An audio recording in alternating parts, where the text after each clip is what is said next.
इनको बेल मिली है जो इन्होंने अभी तक ईडी के सम्मन्स की अवहेलना की और ईडी ने कंप्लेंट की। उस कंप्लेंट में जब ये कोर्ट गए तो उसके लिए इनको बेल मिली है कि चलो पीछे जो गलतियां किया है उसमें आपको अभी 15,000 के मुचलके पे 1 लाख की सिक्योरिटी पे अब ये जमानत पे इस समय हैं, लेकिन इनको कहा गया है जल्दी से ईडी के समन्स का जवाब दीजिए, उपस्थित होइए, कानून का पालन करिए।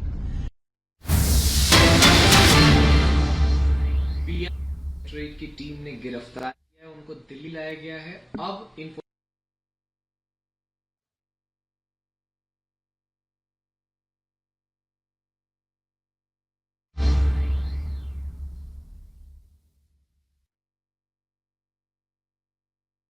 आपको बता दें बड़ी खबर ये अरविंद केजरीवाल पर लगातार अब रिएक्शंस बीजेपी की तरफ से सामने आ रहे हैं।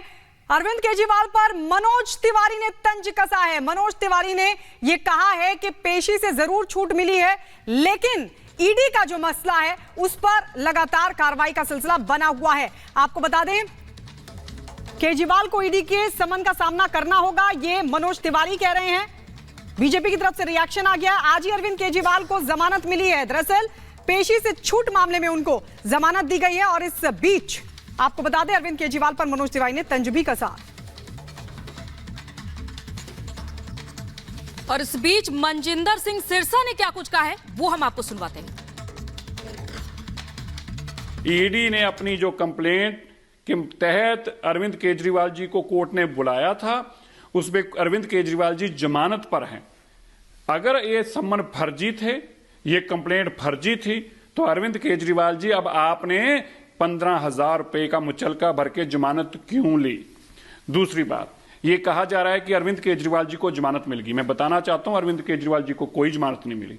अरविंद केजरीवाल जी को केवल और केवल मजिस्ट्रेट के सम्मनों पे जमानत मिली है। मजिस्ट्रेट के सम्मन पे ईडी के किसी केस में जमानत नहीं मिली।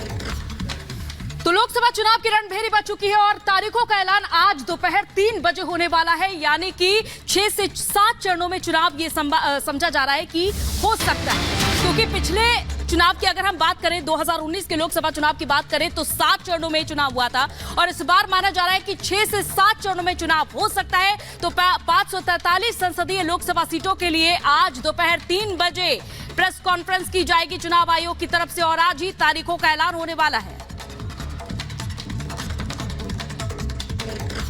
इम्पोर्टेंस का कुछ भी सर आप दो शब्द। आज तो इम्पोर्टेंट है, देश को चुनाव का घोषणा करेंगे आज जी 3 बजे से, आपको पता ही है पहले से जी, तो वहीं बात करेंगे आपसे। तो आपको बता दें लोकसभा चुनाव की तारीखों का आज ऐलान है। दोपहर 3 बजे 6 से 7 चरणों में चुनाव हो सकता है। 2 करोड़ के करीब इस बार नए वोटर्स होंगे और आपको ये भी बता दें 97 करोड़ वोटर्स इस बार वोट करने वाले हैं। तो आज तारीखों का ऐलान चुनाव आयोग की तरफ से किया जाएगा। अब सब अपनी अपनी तैयारियों में मशगूल है, लेकिन आपको बता दें आज चुनावों की तारीखों का ऐलान हो जाएगा, जिसको लेकर बीजेपी और विपक्षी दलों की अलग अलग राय देखने को मिल रही है। महाराष्ट्र के सीएम एकनाथ शिंदे जहां एक बार फिर से मोदी सरकार बनने की बात दोहरा रहे हैं, तो वहीं कांग्रेस के नेता अधीर रंजन चौधरी चुनाव आयोग पर ही उठा रहे हैं सवाल। सुनिए।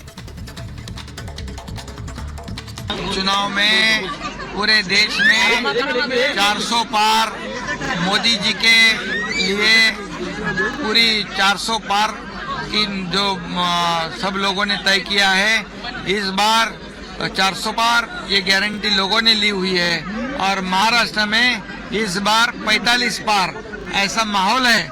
मोदी जी का हाथ मजबूत करने के लिए महाराष्ट्र के जनता ने पूरा मन बना लिया है और जीत मोदी जी की है, क्योंकि देश में उन्होंने इतना बड़ा परिवर्तन लाया है जो 50-60 सालों में नहीं हुआ, वो 10 साल में उन्होंने करके दिखाया है।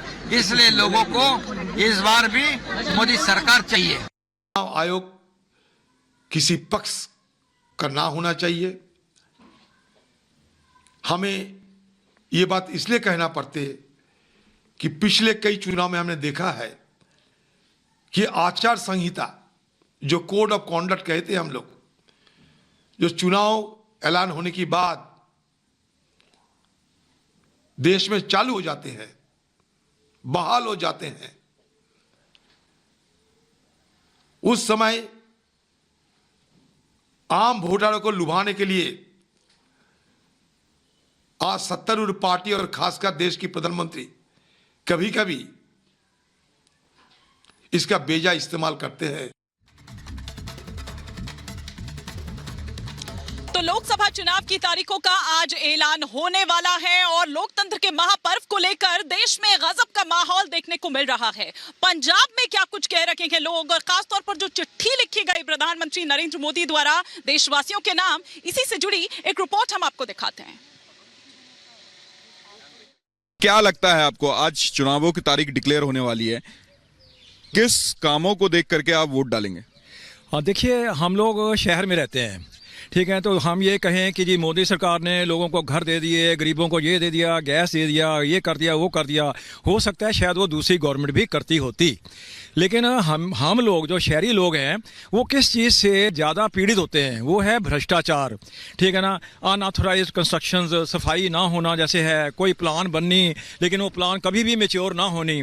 तो हम ये पिछले सालों में ये रियलाइज़ कर रहे हैं कि देखिए भ्रष्टाचार एक हमारी सोसाइटी का कैंसर बन चुका है, जो अब इस गवर्नमेंट ने, मतलब पीछे भी गवर्नमेंट ने यत्न किया, लेकिन इस गवर्नमेंट का जो यत्न है वो सामने नजर आ रहा है, ठीक है, कोई बड़ा है या छोटा है इसका कोई अंतर नहीं है, कोई गवर्नमेंट का काम नजर आ रहा है। आपका नाम क्या होगा? मेरा नाम भूषण कुमार गर्ग है जी। क्या लगता है आपको, आज इलेक्शन कमीशन तारीख तय करने वाली है, तो किन कामों को लेकर के या फिर केवल वादों को लेकर के आप वोट डालेंगे? देखो, जो काम मोदी जी ने किए हैं उसके हिसाब से तो मैं मोदी जी का ही फैन हूँ।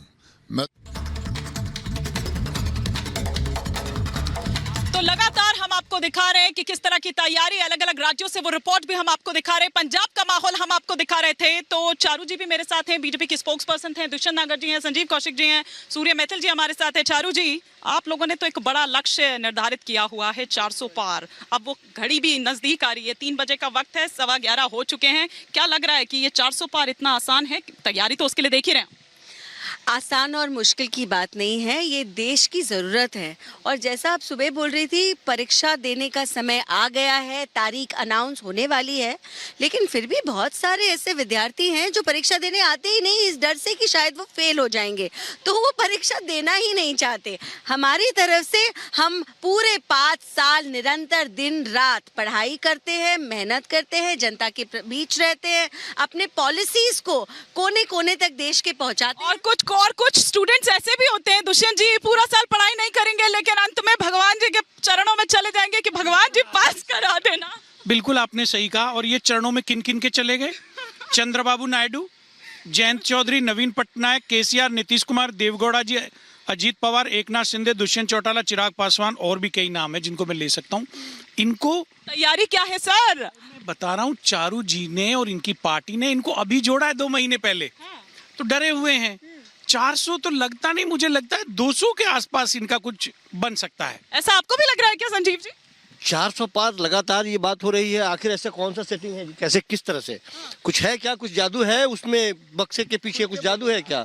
मुझे लगता है कि वही जादू की करामात होगा। नहीं तो जिस तरह से पूरा देश देख रहा है कि विपक्षी पार्टियों को तोड़ने की कोशिश की जा रही है, तोड़ के अपने पाले में लाने की कोशिश की जा रही है, न राम काम में आ रहे हैं, ना वो टूट भी तो रहे हैं ना, न राम काम में आते हुए दिखाई दे रहे हैं, न विकास काम में आता हुआ दिखाई दे रहा है।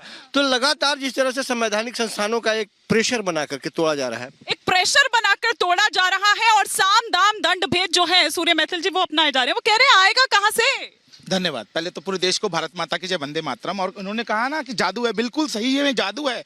जब 370 और 35 से हटा के इस देश से 2 प्रधान, 2 विधान और 2 संविधान हटाकर कलंक साफ किया, वो जादू आज जनमानस पे है। जब हमारे सैनिकों के सर काट के पाकिस्तान ले आता तो इस देश के एक प्रधानमंत्री कड़ी निंदा करते थे, आज सेना घुसकर सर्जिकल स्ट्राइक करती है, वो जादू है।